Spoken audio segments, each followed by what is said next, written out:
Morning, everybody. This is just a recapture of Remarkable Remix. So I'm going to go ahead and get started and share my screen for everybody this morning. So, close that out.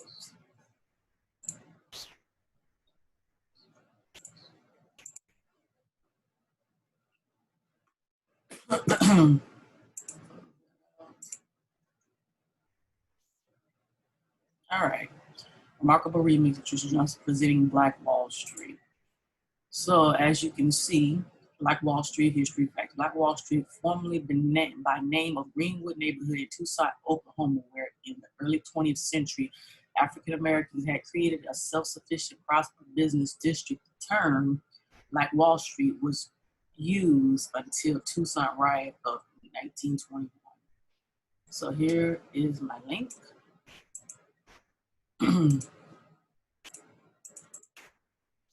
Right to it.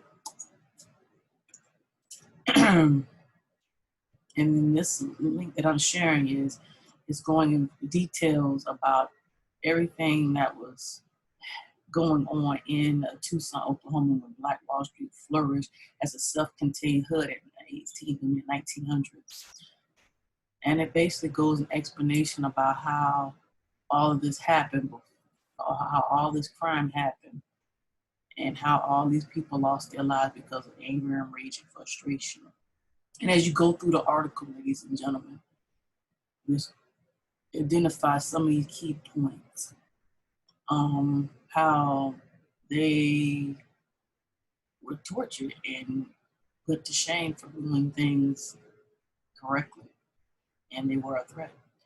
And as you move right along to the development of the Indian Terrace, you can see in 1906, Greenwood developed an Indian Terrace, the vanished area where Native American tribes had been forced to relocate, which encompassed most of the modern-day eastern Oklahoma.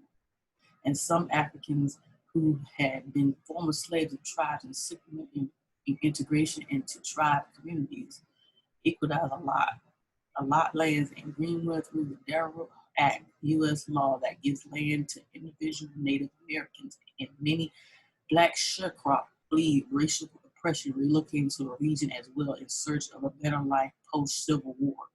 So as you read further into the details about Oklahoma and how it promoted a safe haven for African Americans, there's a link about Tucson Historical Society. I'm gonna click this link for everybody to see.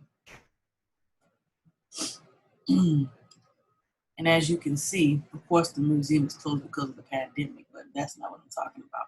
This museum here has historical things and events that happened over the years. And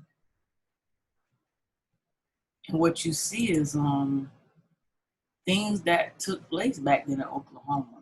As you can read the description on the details, and this was published June 11, 2020, and how they're basically talking about the sad and recent events that happened, and it's talking about 100 years to the Tucson race massacre.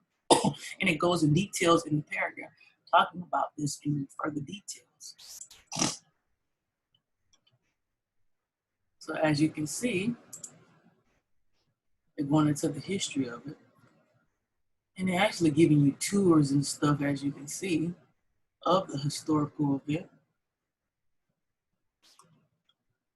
And let's see. Sometimes some websites will let you do virtual tours of it. And it looks like this does not.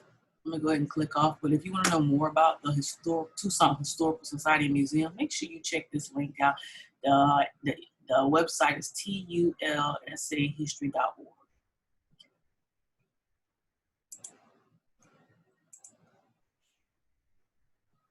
Then they're talking about the Civil War was located in Oklahoma between 1863 and 1920. Africans found more than 50 Black townships in the state. And then this is talking about landowners named O.W. Gartland, basically 40 acres of land in Tucson. This is how Tucson looked before it got destroyed, and how blacks build it up, and he made a lot of profits back then. And then it goes in details more. So I'm going to click this link right here with everybody. So they have books about the the slaughter of Charter, a parenting power couple in pre-Civil War, civil rights Oklahoma. And then the image of America Tucson Historical Greenwood District and a parenthood in Indian country. Seeing red over black disfranchised. Then in Negro poetry reflects on racial diversity in America. Anchors inspire. And a lot of these books you can obtain through Books of Noble and Amazon.com. And it's talking about Black Wall Street. Up for Ashes, No Place Like Home. This one here, you can get this from Amazon. This one is not available, looks like. Mama Used to Say. So they have a lot of books here. And they have a phone number that you can reach them at in terms of basically trying to get information about it. If you want it in bulk, you can contact them. And they have a publisher and an email address. And then they have those who want to order these. And they have other numbers for Hammett B. Johnson.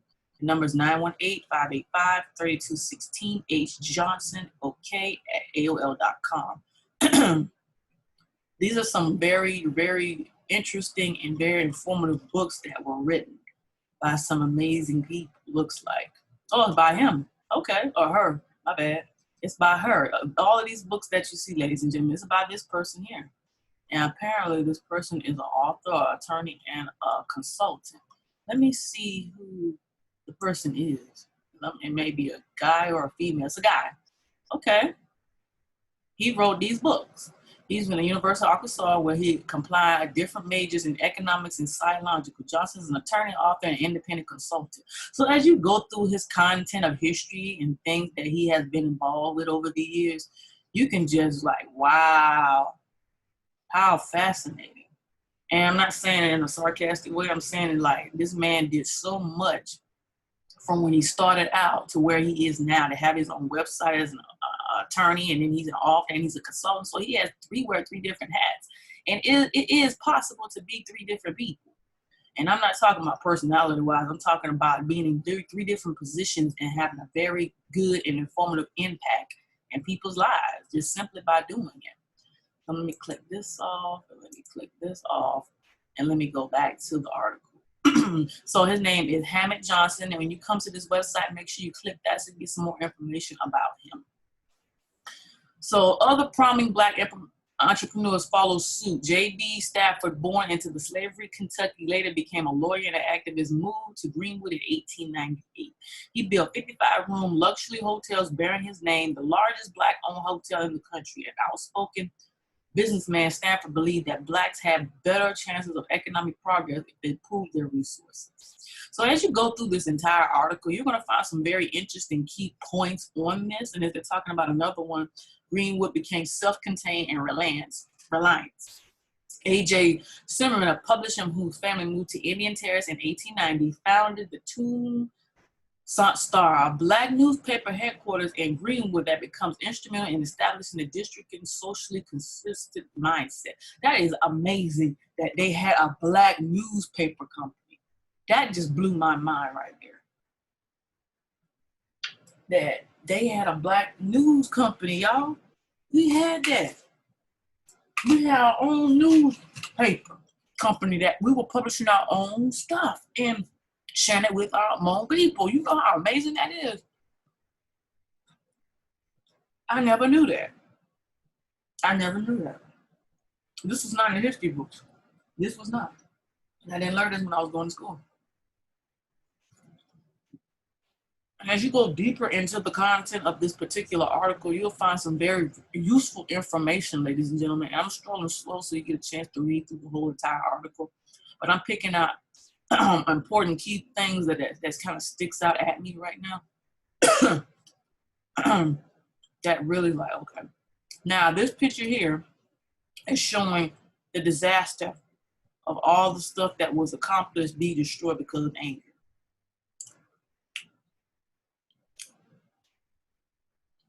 And then this article is talking about a time of radical violence. That means turmoil and hatred and all of that. And you can click on the KKK link to see what resurge of the KKK and blacks in Greenwood fear radical violence and movement of their voting rights. And in fact, I'm gonna click on it so y'all can see what this is. This will make anybody mad looking at it. Excuse me, anybody mad just watching it. But I'm not gonna stay on here too long. And this is basically what we've been dealing with all these years. All of this will make anybody mad. Just clicking on it. All this could have been prevented if one person, and this is what has happened. This is what they thought and said, this is good. It's not good. This will make anybody mad. This is why I'm not really speaking on it, because looking at these pictures are really disturbing. But I'm just kind of going through it very quickly so that you can see what it is. You can go through the article and read it and everything, and how they had the protesters and everything back then, as you can see the pictures. And they're talking about the member of the NAACP picket under the management of the Republican Movie Theater in Flushing, New York. And they're talking about some good content. And I just kind of scrolling through this very briefly because it really bothers me to see that. So you take a chance, you take time out to kind of go through this entire article and kind of see for yourself. The article link is https://www.history.com News Black Wall Street Tucson Race Massacre. You can copy this, take a picture of this presentation, and go to the link and just do a lot of research and a lot of homework and a lot of stuff that will benefit you and be able to teach your kids and grandkids and great-grandkids and show them the footages and just have one of those conversations amongst your family. So here is a document I want to kind of share with you all. In fact, what I want to do is I want to find a shorter version of the Black Wall Street document. I'm going to actually that's what I'm going to do. I'm going to actually show you a shorter one because this is 42 minutes long. And preferably I'm on Zoom. I don't know how long this Zoom recording is going to last. So I'm going to go on YouTube and find a shorter version of this on here simply because of time. And I don't want the camera to cut off. And I want to find something that's short and kind of give you in-depth details. See, this is the video that I have in the presentation, Black Wall Street full document. You are more likely to go ahead and click on that. I want to get to a shorter version of it so that way you can kind of look at it from this point of view. Okay. At Farmers Insurance, we've seen almost everything that can happen to your home or car. Disregard the commercials. Bundle home and auto with Farmers, and you could save an average of 20%. Something terrible happened here. And for decades, people didn't talk about it. I was an adult before I ever heard about it. It was something that was hidden. This entire historic community was obliterated. Bodies dumped in rivers, bodies dumped in mass graves. It was an absolute massacre. This story isn't one you'll find in most history books. And almost 100 years later, the facts of what exactly happened that day are still unraveling. So we're driving in what's known as Black Wall Street. It's where one of the nation's worst episodes of racial violence took place. In 1921, a neighborhood in Tulsa, Oklahoma called the Greenwood District was a bustling community of Black-owned businesses. Tulsa locals know that period of Greenwood's history as a kind of golden age.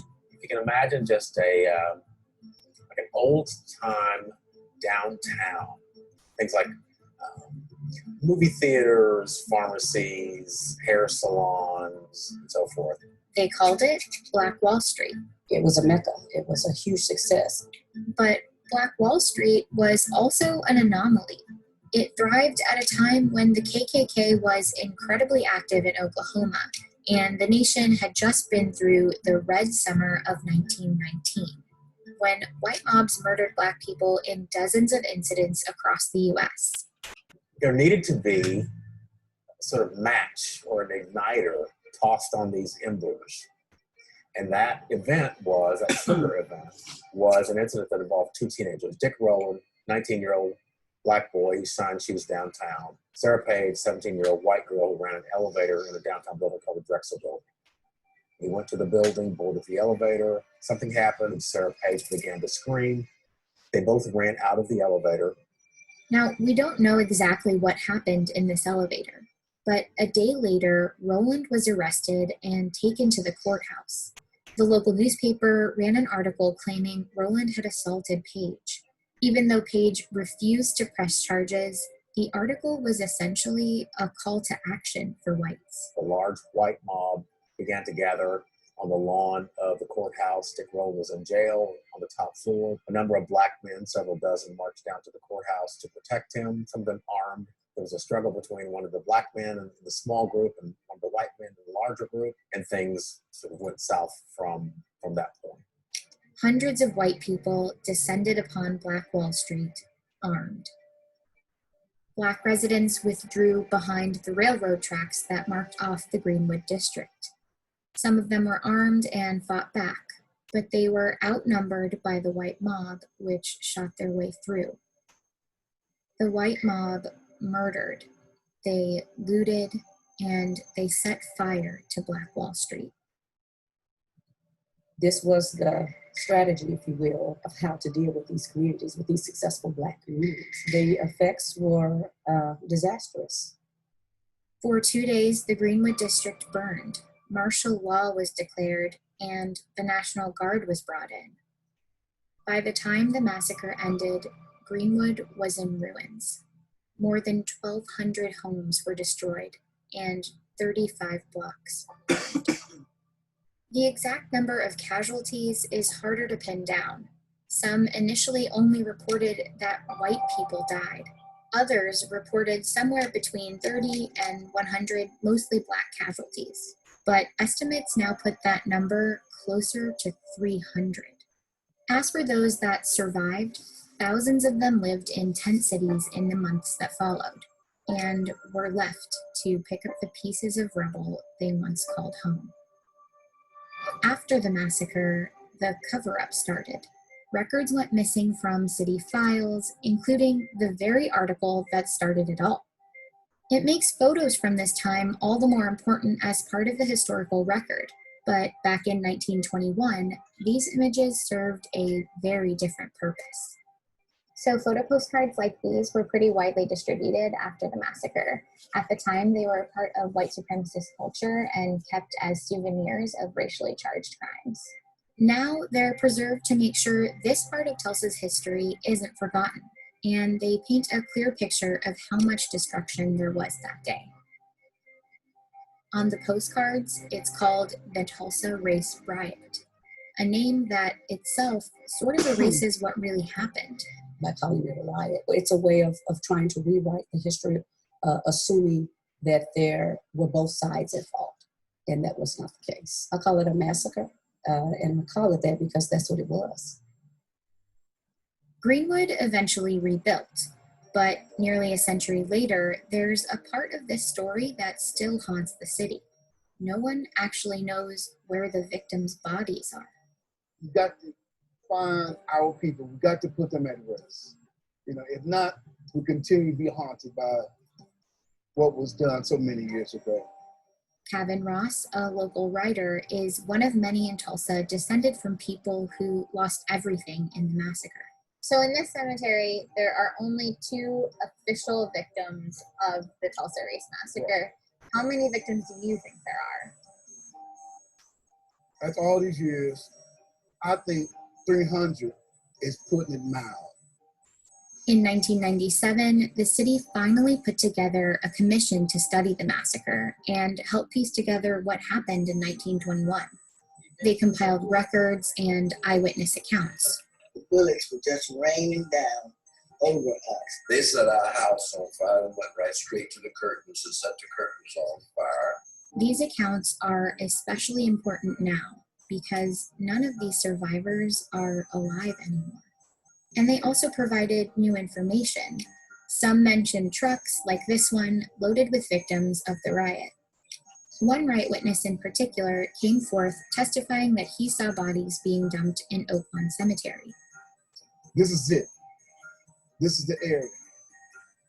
Using the survivor accounts, records, and eventually radar, the city was able to pinpoint 3 locations with anomalies in the soil. Only one step was left: to excavate. But it was something the city at the time wasn't up for doing. For many Tulsans, it was a part of history best forgotten and not worth investigating. In some ways, today, that sentiment remains. Kind of waste of money. It's over, it's done. But there are clear signs of a city that's ready to come to terms with a dark chapter in its history. Exactly. Honestly, that's a lot of missing people that probably had families. We owe it to the people whose blood has actually fertilized the grounds of this place. There was a tremendous amount of racism. Injustice plus time does not equal justice. Today, a new mayor is reopening the investigation. I think a pretty basic compact that a city makes with its citizens is, if somebody murders you, we will do everything we can to find out what happened to you and give your family closure. And whether you were murdered yesterday or you were murdered 98 years ago. The city will be looking into the 3 areas that the commission noted. That process of finding out what lies beneath Tulsa and DNA matching any remains with descendants could take years.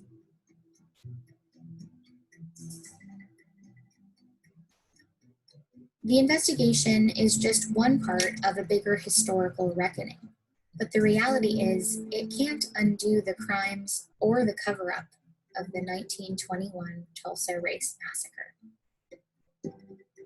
This story is the greatest conspiracy of silence that I've ever seen in history.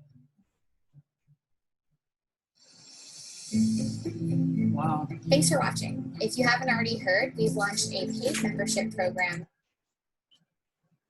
This by far is the most deepest thing that I've seen in forever. It's intense. So there were 3 survivors that they had video footage of, and I'm kind of getting away from the whole presentation because just sitting here looking at 9 minutes of this alone, it really is like, wow. So I'm going to show you a clip of one of the survivors. It's 14 minutes long. Yeah, I'm going to let you hear what she has to say. Oh, yeah? Yeah. Okay. Okay. All right. Would you mind first of all telling me your full name and how it's spelled to make sure I get it right? Eldoris. Eldris. That's all together. Eldris. May. M-A-E. Then McCondishi. M-C-C-O-N. And is it North? Yes. Uh-huh. C-O-N. D-I-C-H-I-E. And how old are you? 88. That's nice. It is Good. Mm-mm. And have you lived in Tulsa all your life? Well, since I was 4. And all right, and so you were how old at the time of the riot? 9 years old. What'd your family do? But, What did your family do for a living? oh, they were just common workers. My mother worked out, and my father did work it out. It was a Kennedy's golf course then, and that's where he used to work. And years ago, they had to do the greens, and he was out there on the field. Mm-hmm. He used to call them dragging the greens to keep them so they could play golf. Mm-hmm. And my mother did housework. Did you live in or near the Greenwood area? No, Greenwood area. Oh, yes. Where'd you live in relation to the business district? I live right. Well, almost in this area, my house is over the track down. You don't know where but anyway, Pine is the main street here, and we were right over the track on Iroquois, and that's the first little street. And my house seemed might have been kind of even with this one over on the other side of the track. So what do you remember of the day of the riot? Do you remember what you were doing that day? Yes. the day of the riot, we were running. We were, the people, I looked, my mother, when I was awakened by my mother, I was real frightened because she told me what was happening, and I couldn't imagine that. I just said to her, I just got up and was real afraid, and she says, we have to go out, get out. I said, she says, the white people are killing the colored people. And I just felt that I could see them just lining us up, just going down the line too. But anyway, it wasn't that bad, but we had the Millen Valley track was just lined with people going north. And some were in the head rags, old gowns, because they didn't have any time to get dressed to get out. Even some women left their shoes and was just walking down the track with no shoes on. And it was the crowd was just the whole breadth of the railroad track on the sides and down the middle. And they were all going north because they couldn't go south. And so we went right over the track all the time of a small chicken coop. And a lot of people went in there because the bullets were just raining down over us. The airplanes were up, just raining down the bullets. And I could see them and I heard them. And I was so frightened, I pulled away from my parents and ran into this chicken coop with all the other people. And I got into the corner of that, as scared as I could be. But my father came in there and I had to leave out with him so I could stay with my family. So that was it. And I don't know, some little town going north on the Millen Valley track. There was a farmer there, very nice, he was white, and he said, as many of you people can come into our, can come in to get into this house, because he'd had two houses. The first one he lived in, and he had built another one. He says, as many of you can come in and stay as long, until. So we stayed there overnight. Excuse me, where was that? This is, I can't remember the town, but we went to Pawhuska from there, still going on. With the next morning, I know we did more, but I can't remember how my mother, my brother, and myself got to Pawhuska. But we went there and stayed for 2 or 3 days until the all clear sound was made here. So these were one of the survivors from the Black Wall Street Massacre back in 1921, and her name was Ella Bruce McClure. She's gone home to be with the Lord. But I just wanted you to listen to 5 minutes of the footage and basically explain how did she end up leaving her home with her mom and her brother to get to another town. And her memory is like vaguely by being the age that she is, but she can remember but so much being 9 years old at the time. So if you want to hear a little bit more footage about what else Pliss said, make sure you check out The Survivor. It's Black Wall Street Survivor. It's on YouTube, and it's informative, everybody. It's very informative. Let me see. There was another survivor that I wanted to show you. I'm going to go back to my PowerPoint. Let me show you the survivor. Look at her. We're going to look at this lady here. I'm trying to remember her name. 16-year-old junior. She was getting ready for the end of school at Booker T. Washington High School. And like other girls, she was probably getting ready for the prom. In 1923, she would marry Samuel Malone Jackson, who owned Jackson's Funeral Home. He was one of the most prominent business people in the Greenwood and Archer area. His funeral home was at 615 East Archer, 617 East Archer, which crosses Greenwood.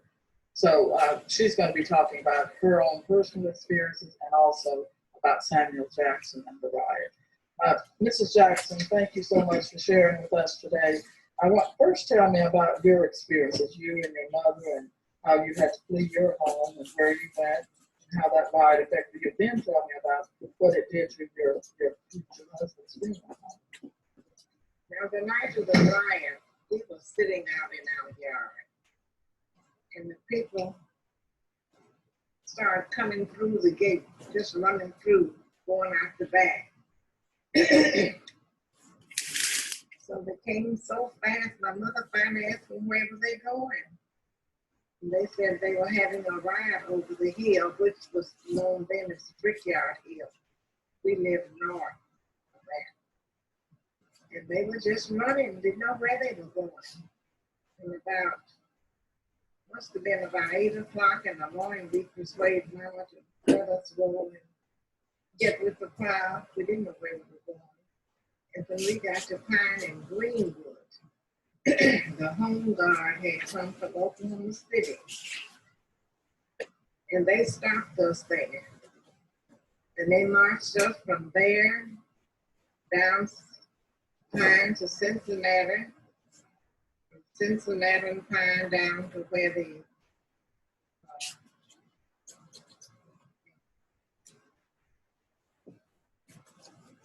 Mobile, no, downtown on Brady. What is that? Oh, convention. Convention hall. And when we got to the convention hall, they searched us before they would let us go in. And my mother had picked up my oldest brother's service revolver before we left him. I had it in a little satchel. And they wanted to see it. And she said, I don't have anything in here but some important papers. So one of the old dogs had new tricks like young ones. And they searched and took the pistol, gave her the bag back. So we went in and found us a seat. And we sat there until I guess it must have been about 4 o'clock in the evening when a white family my mother worked for had been there twice to ask about us because she had given her name. And we didn't ever answer. So when they finally turned us loose and said, if you have a home that you think you might go to, you may be excused. So we walked from the convention hall to 1145 North Denver, where she had food prepared for us. And when we left, she said, well, Betty, you can go home. And if you don't have a home, she said, you come back and we'll put some cots up in the basement for you. But you had some real poor white neighbors who lived across the street. And every time the firebugs would come to set the fire by our house, these white folks would come over and put it out. That's how we have to have a home after the riot. And then I don't know how they got these little cards printed so fast, but everybody had a little ID card. School children and all told what you did, and you had to have that little ID wherever you went. I kept mine for a long time and eventually got rid of it. I don't know what happened to it. But from then on, it's so long. I think what happened after that. Well, tell me about your husband in the funeral home. What happened to him?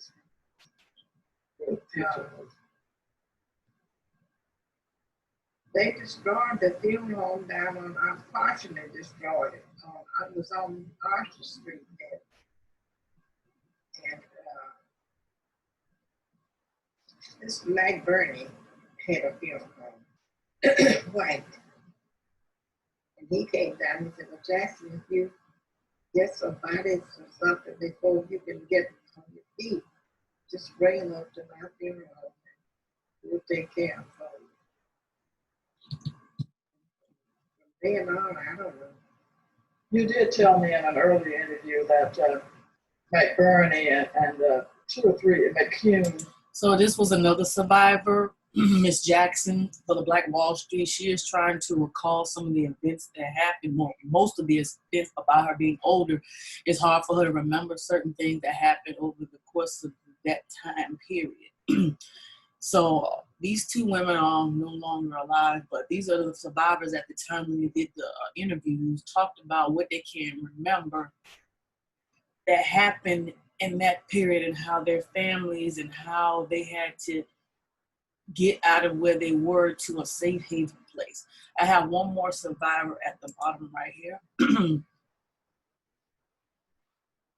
Picked up a little freight box car. And then we went down to one of the little towns there, Boston, and got out in the valley that went up into Los Angeles. But they have orange groves, and it was one of the most beautiful pictures we'd ever seen. It's a really big orange groves. And then when Dr. Hollywood found my father, and that was on a Sunday morning, and they was going down to the beach. They had a couple thing that had a restaurant down on the beach in Santa Monica. And so they cleaned us up, put us in their Cadillac and taking us down to the beach. And then the woman had a dining room, and after we played a while, it was a nice dinner. So we was big shots. So I stayed in California. But about we got out there about 1922. And you never came back to Tulsa? No, I was living in Los Angeles. I worked with a boy called Stephen Fetchy at the other station. He picked me to buddy with me. And I butler for Joan Crawford. I served Clark Gable and Charlie Chapman. Yeah, Steph picked me to buddy with me. I didn't pick him. Well, I heard it used to come to Tulsa a lot. I didn't know about him coming to Tulsa so much. But at that time, he was working in the movies. And then, let me see, he worked in some clubs. What about Joan Crawford? How was she to work for? She did pretty good. We did pretty good with her. I didn't stay long. But anyway, she nicely while I was there. You had said earlier that during the riot, your stepfather disappeared and That's right. you never heard from him We again. never didn't have nothing. Did you go to the police or any city I did. officials to try to find out where he was? No, I didn't. Look at the folks there, the older folks. I was about 18. Yeah, but I heard the older folks say that we couldn't find him nowhere. And say others too. But I know he died. So during the riot, he was alive. Yeah. Before the riot started, he was alive. Yeah, he was working. He did most. I think he did most contract building work. Let me see. Tom Bryant was his name. In this last interview I see at the bottom with Otis Clark, what I see with him, the difference between the two survivors up top is he has a lot of mixed emotions, like the two women up here. And what I notice about him, he kind of talks about it and he kind of pulls his way because that's a very horrible and horrific thing that happened to all three of these ladies, these two ladies and this gentleman. And he doesn't really want to talk about it, and it kind of bothers him. And he said he was 18 years old at the time when it happened. And it's kind of like a bad memory and a bad dream to relive something and talk about something that horrific that happened to you. And these two women were very cooperative. And then he started talking about, just by looking at 3 minutes of the video, it's something within him that really, it's like a hurtness there. If you can look at the whole entire 7 minutes and 22 seconds of it, that's a wound that all of these survivors deal with. And they're no longer living, of course, but this is some of the memories that they have of that horrible day that happened in Tucson, Oklahoma. The last interview with the gentleman, Otis Clark, just kind of really okay, that wound. This one here, she was able to get out of here. This one here, she was able to get out and talk about it, but then her memory was kind of like in and out. And with Otis here, he started talking about how he ended up in California and how he ended up dining and whining and all of this stuff and was treated nicely and stayed in California and never returned back to Tucson. And that's a real dark hurt in him about that. And you can see it just like coming out. He's trying not to get in details about all of that. Like the people who are interviewing him at this particular time, when they ask him questions, he kind of talk about a little bit and kind of drift on to something else. That's something that a lot of people, they talk about it, but they don't want to get deep down involved with it because it kind of messes with them mentally and it causes them to have feelings and emotions they haven't had in years. And they're trying to not relive that, but talk about it and pull away. You see what I'm saying, ladies and gentlemen? Also, too, the other video I showed on YouTube when the lady was interviewing and talking to people, there's one thing this gentleman said, and I want to talk about it after I cut that video off. That's talking about it is over and said and done. What bothered me about what he said is, how would you feel if that was your family going through that? How would you feel about that? How would you feel that your family was in that kind of situation and in that state? It's never over and done with until the people have closure. And that would make me very upset about how this gentleman said that. You can go to the video and look at the replay of Remarkable Remix when I had showed the video of the young lady talking and interviewing. And he's like, well, it's over and said and done. You can't sweep damage under the rug and think it's all right to keep living. You can't forget something that was so horrible and tragedy in people's life. That's not how life goes. Now, maybe he can do it like that, but imagine if he was in that person's shoes in that given moment and all that happened to his loved ones. How can you say you can live and survive and not want to know and heal and find closure? That made Remarkable big man, like big man. Don't ever say that about somebody if you don't want that to happen to you. All right, I have one more video footage here. This is the wealth of Black Wall Street. So I'm going to show you a clip of this part right here.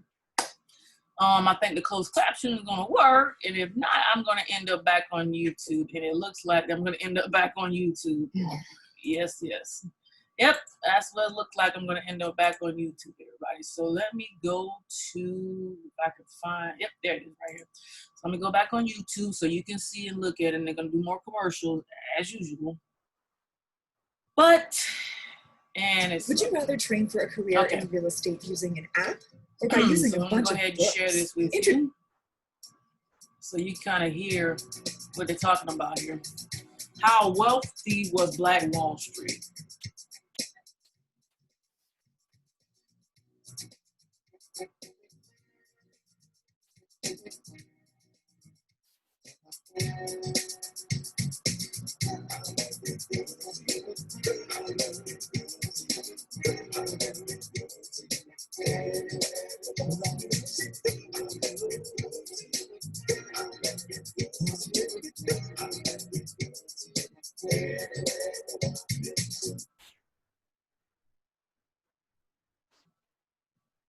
Just how wealthy was Black Wall Street?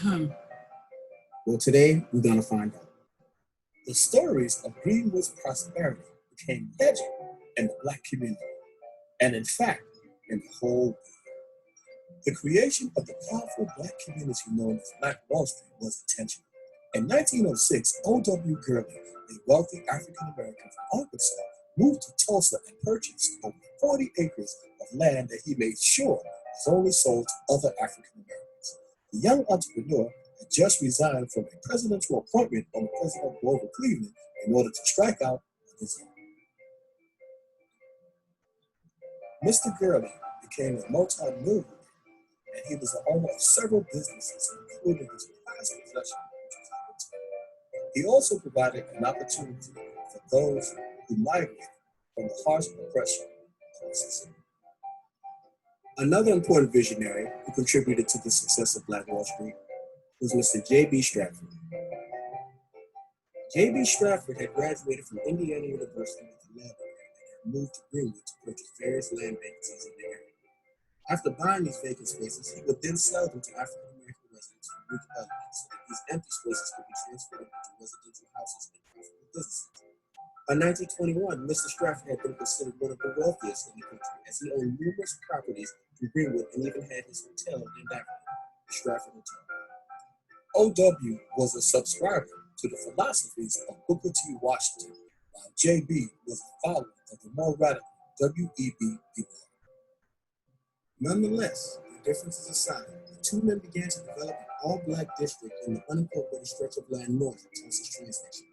O.W. and J.B. both became rich as the oil industry boomed in Tulsa, with hundreds of African Americans immigrating to Greenwood. The 40 acres that were purchased resulted in a thriving community that populated a 35 square block district.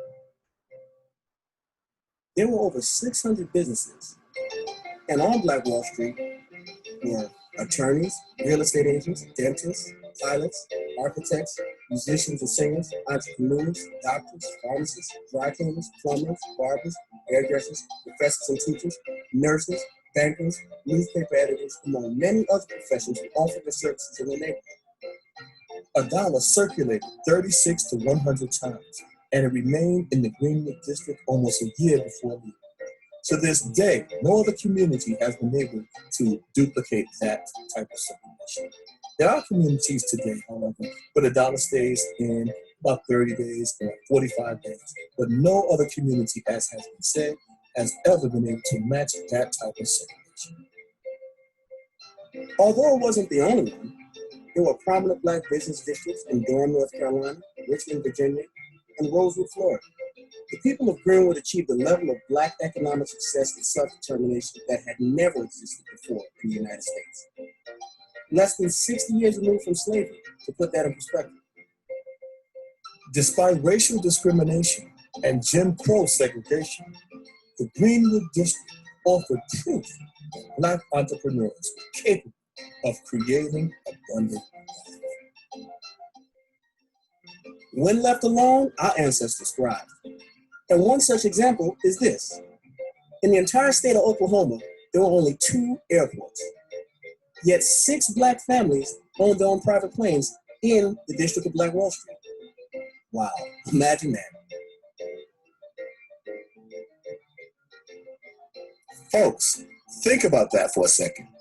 There were 2 airports in the entire state of Oklahoma, yet 6 families own private planes. What an accomplishment. Many of the homes had indoor plumbing before those in the white areas. Booker T. Washington actually coined it Negro Wall Street. It was also known at that time as Little Africa. What made Black Wall Street truly special is that it was a place an ordinary person could go, such as a sharecropper, and have a respectable life, find decent paying work, and hope for a better life for his or her children. With oil men relocating to Tulsa, the resulting high demand for domestics enabled Blacks to attain unheard of wages. Maids earned $20 to $25 a week, chauffeurs earned $15, gardeners earned $20, janitors, shoe shiners, and poolers earned around $10.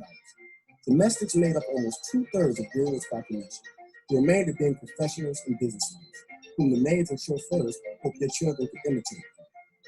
As you can see, Black Wall Street was very well known. Keep in mind, the domestics spoken of were actually Blacks working for other Blacks. The average income of Black families in the area exceeded what the minimum wage is today. These were people who were actually living in the lap of luxury. Black Wall Street was its own city. It was a booming self-contained community, and many of the residents lived in luxury. Greenwood Avenue had been lined with hotels, restaurants, furriers, and even an early taxi service using a Ford Model T. For that time, that would be like driving a modern-day Bentley. This is actually a picture of the Stratford Hotel, owned by Mr. J.B. Stratford. And he is a great example of excellence and abundance in the early 1900s. As stated earlier, he was a multi-millionaire.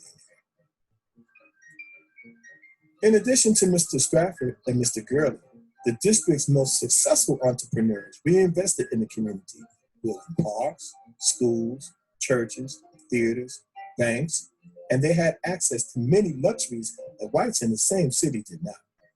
As a matter of fact, white people routinely borrow money from black banks, and this was even done during the Great Depression.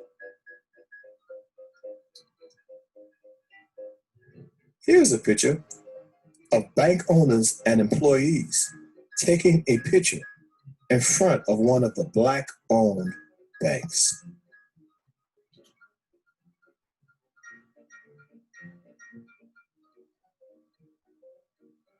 Here's the picture of one of the theaters that line the Greenwood District.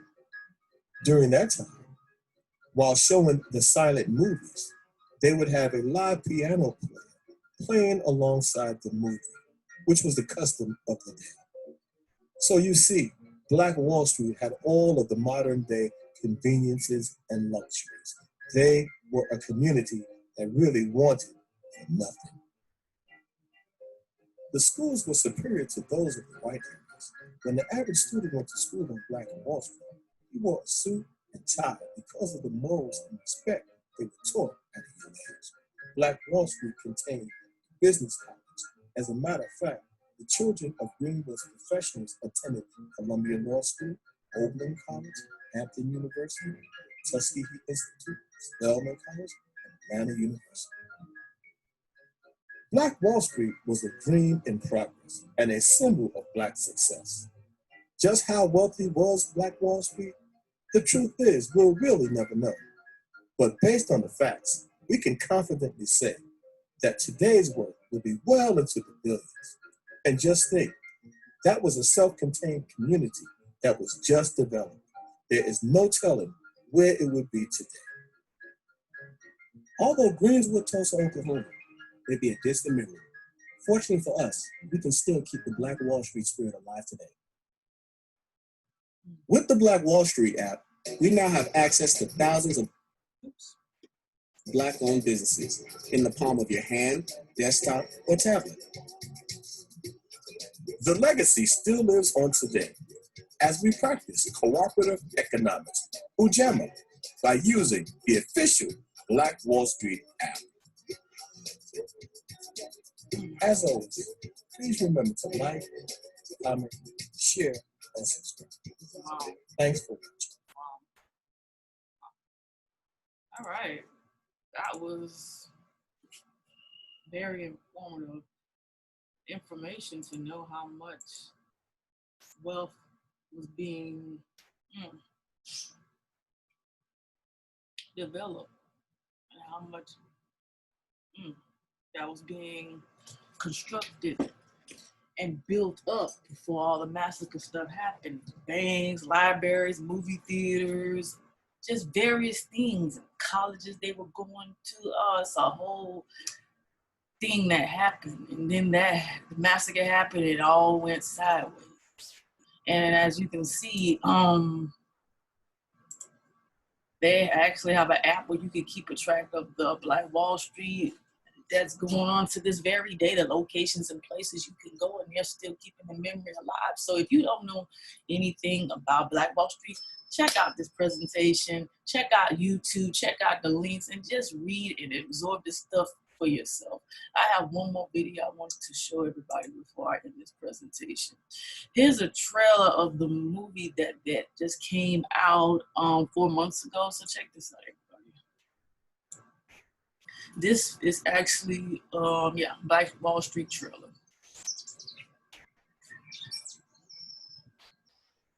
Life comes at you fast.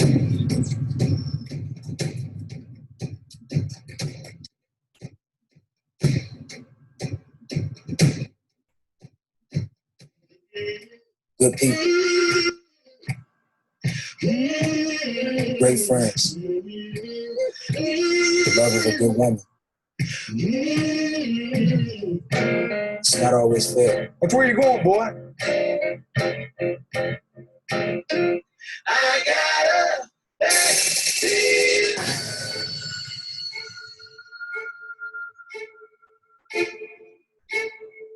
Did you hear what happened? That boy has no right. They got Dale. What? Who got Dale? Didn't do anything. Huh?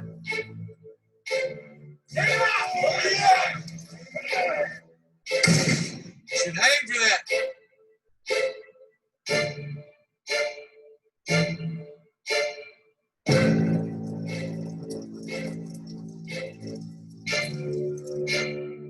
So this day, they gonna know. If they take one of us, they will have to take us all. I never meant for this to happen.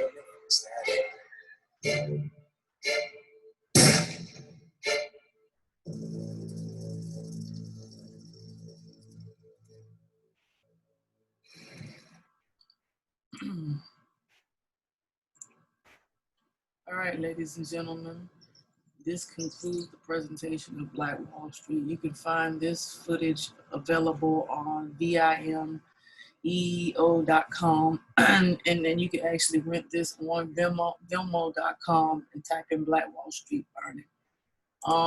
As I close, I want you to think about some of the things that you saw today on this presentation for Remarkable Remix, and how you're gonna have mixed feelings just even watching this alone, because I'm having mixed feelings and trying to get through this presentation as much as possible.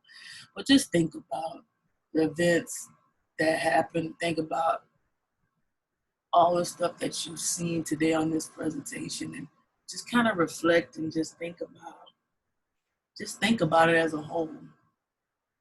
All right, everybody. I am Remarkable Queen Inspiration on Remarkable Remix.